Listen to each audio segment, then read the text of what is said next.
Comedy and concept తో కేక పుట్టిస్తారనుకుంటే at least భయపెట్టి కేక కూడా పెట్టించలేకపోయారు. Rakoja movie review starring by Sangeeth Shobhan, Nayan Sarika and directed by Manasa Sharma, producer by Niharika Konidela. Promising గా ప్రమోషన్ చేసిన టీమ్ సినిమాలో ప్రామిసింగ్ ఎలిమెంట్స్ ఎన్ని పెట్టింది, ఎంతవరకు మనల్ని ఎంగేజ్ చేయించగలిగింది, ఈ వీడియోలో చూద్దాం. నచ్చితే షేర్ చేయండి, నచ్చకపోతే కామెంట్ చేయండి, నచ్చినా నచ్చకపోయినా లైక్ చేసి సబ్స్క్రైబ్ చేసుకోండి.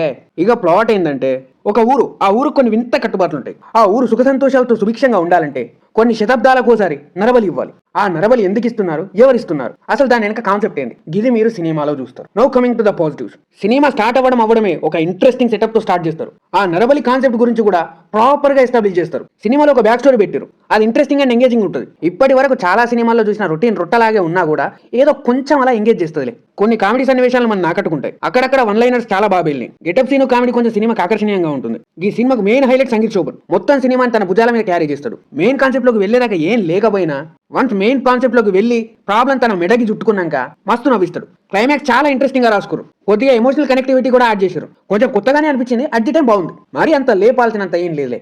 బీజియం బాగుంది, సాంగ్స్ ఏం పెద్దగా రిజిస్టర్ అవ్వాలా. సినిమాటోగ్రఫీ డీసెంట్ ఉంది, గట్టిగానే ఖర్చు పెట్టినట్టు. సెటప్స్ సెట్స్ అన్ని చాలా బాగున్నాయి. విఎఫ్ఎక్స్ కొంచెం తేడా కొట్టినా కూడా వాళ్ళకున్న బడ్జెట్ లో ఓకే అనిపించింది. No coming to the negatives. First 10 నిమిషాల బ్యాక్ స్టోరీ మినహాయించి సెకండ్ హాఫ్ వరకు సినిమా ఒక్కటే దగ్గర స్టక్ అయిపోయి ఉంటుంది. మొత్తం ముందుకెళ్ళదు వెనక్కెళ్ళదు. అడ్డమైన కామెడీ పెట్టి జబర్దస్త్ పంచులు పెట్టి అలా లాగించేస్తూ ఉంటారు. సెకండ్ హాఫ్ దాకా మెయిన్ కాన్సెప్ట్ లోకి వెళ్ళరు. సినిమా కథ మొత్తం తిప్పి కొడితే 45 నిమిషాలు ఉంటుంది. మిగిలిందంతా స్క్రాపే.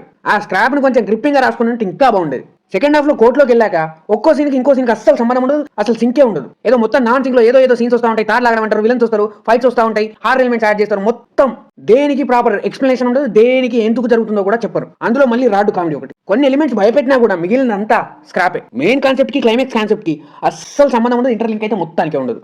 అసలు ఏంట్రా ఇది అనే లెవెల్ ఉంటుంది. కామెడీ, లవ్, హారర్ ఎలిమెంట్స్, బ్రహ్మరాక్షసుడు అన్ని అడ్డమైన కాన్సెప్ట్స్ తీసుకొచ్చి మెయిన్ కాన్సెప్ట్ ని దొబ్బెడతారు. సీజీఐ కొంచెం బాగుంటుంది, విజువల్స్ కూడా కొన్ని అక్కడక్కడ ఆకట్టుకుంటాయి. కాన్ఫ్లిక్ట్ కొంచెం రొటీన్ గా ఉన్నా కూడా బాగుంటది. కథ కూడా కొంచెం బాగానే ఉంటుంది. కానీ అడ్డమైన సీన్స్ పెట్టి అనుకోని కామెడీ పెట్టి కంపు చేసి పారేసారు మొత్తం. No coming to the performances. Sangeet Shobhan is good, Nayan Sarika is decent, getup Seenu మంచి రోల్ పడింది, చాలా బాగా నవ్వించిండు. బ్రహ్మాజీ కూడా మంచి రోలే పడ్డది, కానీ అంత క్యాపబిలిటీ లేదు. మిగిలిన వాళ్ళందరూ వాళ్ళ పాత్రల మేరకు నటించారు. No coming to the director Manasa Sharma. ఆమె తీసుకున్న 45 నిమిషాల కథనం, కాన్ఫ్లిక్ట్ అన్నీ బాగున్నాయి. కానీ మిగిలిన 85 నిమిషాల సినిమా ఏదైతే ఉందో అడ్డమైన సీన్స్ అన్ని ఇరికించి, అనవసరమైన కామెడీ పెట్టి, అంతం లేని పంచులు పెట్టి, అర్థం పర్థం లేని డైలాగ్స్ పెట్టి ఆడియన్స్ అంతూ చూసేసింది. ఆ కాన్ఫ్లిక్ట్ కి తగ్గట్టు కథను ఇంకా కొంచెం డెవలప్ చేసి గ్రిప్పింగ్ గా రాసుకుని ఉంటే ఇది నెక్స్ట్ లెవెల్ బొమ్మ అయి ఉండేది. Sometimes it was good. Rakoja is average one. That's it for the review.